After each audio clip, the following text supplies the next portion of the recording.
हुकूमत वक्फ बोर्ड की ऑटोनॉमी को छीनना चाहती है और वो इंटरफेयर करना चाहती है वाकिफ के मंशे के खिलाफ। ये खुद फ्रीडम ऑफ रिलीजन के खिलाफ है, नंबर 1। दूसरी बात यह है कि बीजेपी शुरू से वक्फ बोर्ड्स और वक्फ की प्रॉपर्टीज के खिलाफ रही है।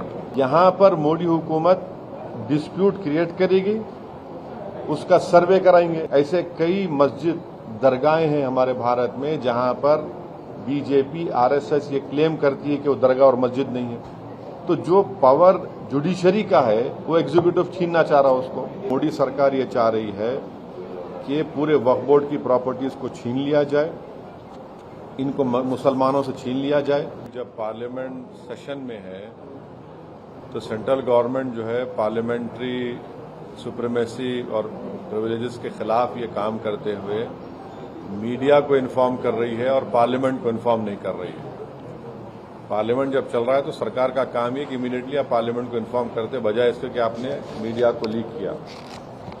अब जो मीडिया ने रिपोर्ट किया उसकी बुनियाद पर मैं ये कह सकता हूं कि ये जो प्रपोज अमेंडमेंट्स है, जो मीडिया में जो लिखा गया है, वो इस बात को बताता है कि मोदी हुकूमत वक्फ बोर्ड की ऑटोनॉमी को छीनना चाहती है और वो इंटरफेयर करना चाहती है वाकिफ के मंशे के खिलाफ कि किस तरह से उस वक्फ की प्रॉपर्टी को चलाया जाए। और ये खुद फ्रीडम ऑफ रिलीजन के खिलाफ है, नंबर 1। दूसरी बात यह है कि बीजेपी शुरू से वक्फ बोर्ड्स और वक्फ की प्रॉपर्टीज के खिलाफ रही है और इनका एक हिंदुत्व का एजेंडा है, आरएसएस का एजेंडा है कि वो शुरू से वक्फ प्रॉपर्टीज को और वक्फ बोर्ड को खत्म करने की कोशिशें करती रही हैं। तीसरी बात यह है कि अब जो मीडिया के रिपोर्ट्स के ऊपर मैं अपना ये रिएक्शन दे रहा हूं कि एक बार किसी प्रॉपर्टी को वक्फ डिक्लेयर कर दिया गया तो हमेशा वक्फ रहता है। तो वक्फ एक्ट जो है 54 का है और 96 का है, जो 96 के एक्ट तो 2013 में अमेंड किया गया।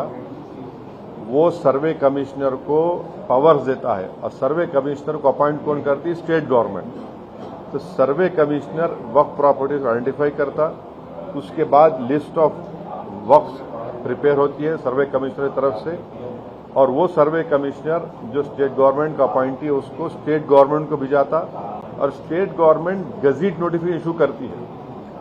तो गजीट नोटिफिकेशन खुद एक ऑफिशियल एक्ट है और अगर गजीट नोटिफिकेशन 1 साल तक चैलेंज नहीं होती तो वो फाइनल हो जाती है और नेचर ऑफ वक्फ हो जाता है। इसको ये लोग चेंज करना चाहते हैं, यानी जो पहले से वक्फ हो चुकी हैं प्रॉपर्टीज, अब दोबारा उनको स्टैब्लिश करना पड़ेगा कि ये वक्फ है। ये इम्पॉसिबिलिटी है।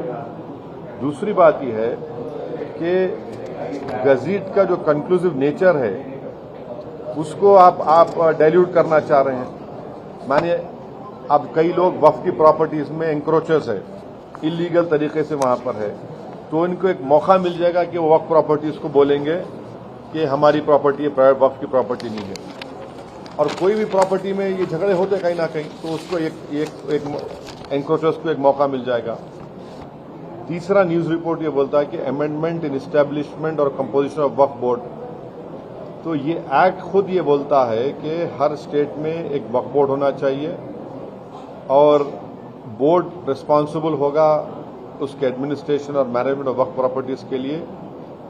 अब अगर आप अमेंडमेंट करेंगे establishment and composition of Waqf board में तो एक एडमिनिस्ट्रेटिव क्योस होगा, loss of autonomy Waqf board का होगा और ये गवर्नमेंट का जो कंट्रोल है वक्फ बोर्ड के ऊपर, गवर्नमेंट का कंट्रोल बढ़ेगा तो वक्फ के इंडिपेंडेंस पे एक बहुत बड़ा असर पड़ेगा। चौथी बात उसमें यह है कि वक्फ ट्रिब्यूनल्स है। अब ये जो मीडिया रिपोर्ट ये बोल रहा है कि गवर्नमेंट इन ट्राइब्यूनल्स को डाइल्यूट करना चाहती है अब ये ट्राइब्यूनल्स के पावर्स को आप डाइल्यूट कर देंगे तो फिर ये केसेस का क्या होगा, इनएफेक्टिव इन्फोर्समेंट होगा। पांचवी बात जो मीडिया रिपोर्ट्स के ऊपर मैं बोल रहा हूं आपको, इसमें लिखा गया कि अगर कोई डिस्प्यूटेड प्रॉपर्टी है तो डिस्प्यूटेड प्रॉपर्टी का ये लोग बोलेंगे नहीं प्रॉपर्टी डिस्प्यूटेड है, इसका सर्वे हम कराएंगे। अगर कोई प्रॉपर्टी डिस्प्यूट है तो उसका फैसला जुडिशरी करती। यहां पर मोदी हुकूमत डिस्प्यूट क्रिएट करेगी, उसका सर्वे कराएंगे। अब सर्वे एग्जीक्यूटिव कराएगा या सीएम कराएगा या बीजेपी पावर बीजेपी कराएगी। अब जाहिर नतीजा क्या निकलेगा आपको मालूम। तो ये भी एक तरीका है उस डिस्प्यूटेड प्रॉपर्टीज को डिस्प्यूट बनाना, पहले फिर सर्वे कराना उसका, और सर्वे में रिपोर्ट लिख देना कि नहीं ये वक्फ नहीं है। ऐसे कई मस्जिद दरगाहें हैं हमारे भारत में जहां पर बीजेपी आरएसएस ये क्लेम करती है कि वो दरगाह और मस्जिद नहीं है। तो जो पावर जुडिशरी का है वो एग्जीक्यूटिव छीनना चाह रहा है उसको। और एक बात जो मीडिया रिपोर्ट्स के मालूम ये हो रही है कि अब कोई कब्जा करके इंक्रोचर है तो वक्फ बोर्ड को पावर है, उसके पावर्स को अगर आप छीन लेंगे तो फिर पूरा ये तो लॉस होगा वक्फ प्रॉपर्टीज का।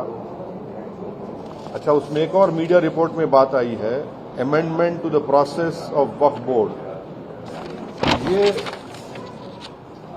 जो वाकिफ होता है वो अगर मेरी प्रॉपर्टी में बोलते हैं वक्फ बोर्ड को मैं दे रहा हूं, मैं वक्फ कर वाकिफ हूं, मुतवल्ली मैं रहूंगा किसी और, वो आप बोल रहे वो भी नहीं रहेगा।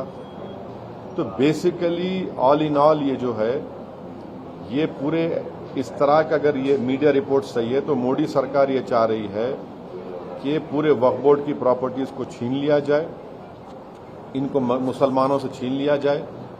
और वो थ्रेटन कर रहे हैं वक्फ की प्रॉपर्टीज का जो कंट्रोल है वक्फ बोर्ड्स के ऊपर, ताकि उसमें तमाम लीगल एम्बिग्यूटीज पैदा हो जाना और इससे और वक्फ की प्रॉपर्टीज का नुकसान होगा।